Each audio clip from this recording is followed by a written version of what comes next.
Teman-teman terkasih, ada dua jenis zat kimia yang ada di lab kita. Yang pertama adalah zat kimia yang berbentuk padat seperti NaOH. Yang kedua adalah zat kimia yang berbentuk zat-zat pekat.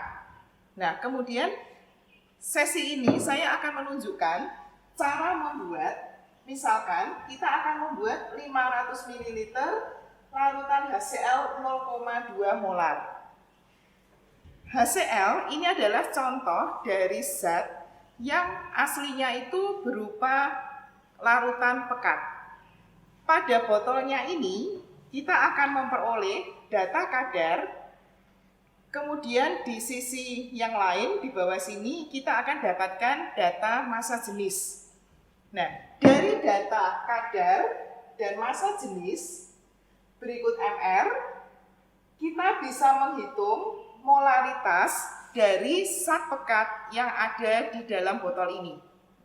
Kita gunakan rumus molaritas M sama dengan 1000 kali rho, massa jenis, kali kadar X per 100 kali MR. Nah, setelah semua data dimasukkan, kita akan memperoleh angka 12,06 molar. Ini adalah molaritas HCl di dalam botol.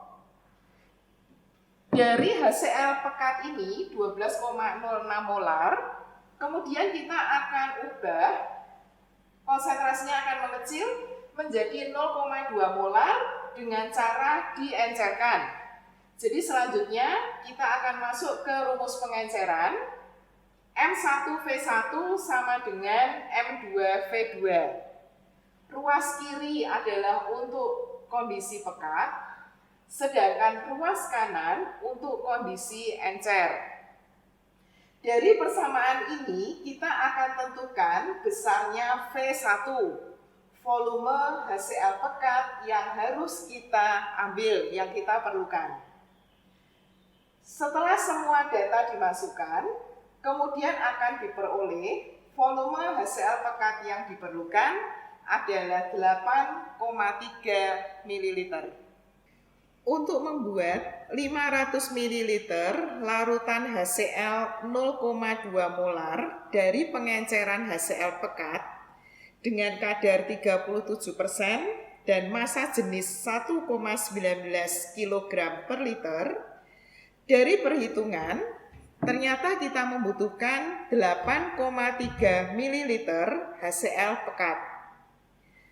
Kita mengambil HCl pekat dari botol ini harus dilakukan di dalam lemari asam. Karena jika HCl pekat ini tutupnya kita buka akan keluar asap. Nah, sehingga kita harus lakukan itu di dalam lemari asam.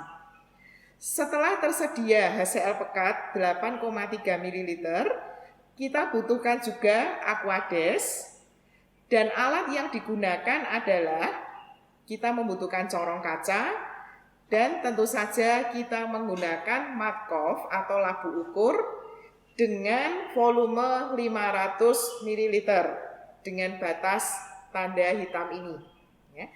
Kemudian yang perlu diperhatikan, ini adalah tahap yang terpenting dari pembuatan larutan yang berasal dari cairan pekat. Perhatikan ya anak-anak. Sama sekali tidak boleh kalian lakukan dengan cara HCl pekat atau cairan pekat ini langsung masuk ke dalam Markov, itu sama sekali tidak boleh. Karena jika ini kalian lakukan, setelah HCl pekat masuk ke dalam Markov, kemudian kalian tambahkan Aquades, akan terjadi perubahan suhu yang sangat drastis dan itu sangat berbahaya. Sehingga cara yang betul adalah menggunakan corong, kita masukkan ke dalamnya Aquades, kira-kira separuh dari ukuran labu, kira-kira sekian. Nah, kemudian dengan hati-hati kita masukkan ke dalamnya HCl pekat yang sudah kita ukur tadi. Perlahan, karena HCl pekat ini kalian tahu ini berbahaya, tidak boleh kena tangan atau anggota tubuh kalian, ya, masuk ke dalamnya.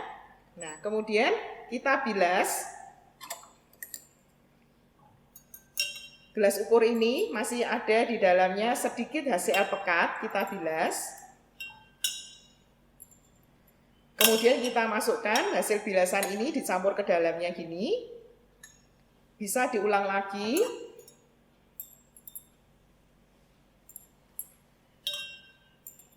Setelah semuanya masuk ke dalam sini, kemudian kita tambahkan Aquades lagi sampai batas garisnya, tapi ingat jangan langsung sampai ke batas garis, nanti kebablasan. Aquades diisikan hingga ke bagian leher dari Markov.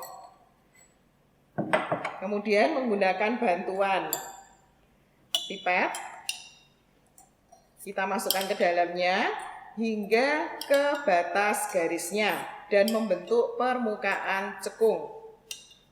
Bagian terendah dari permukaan larutan itu kena ke tanda atau batas hitamnya ini.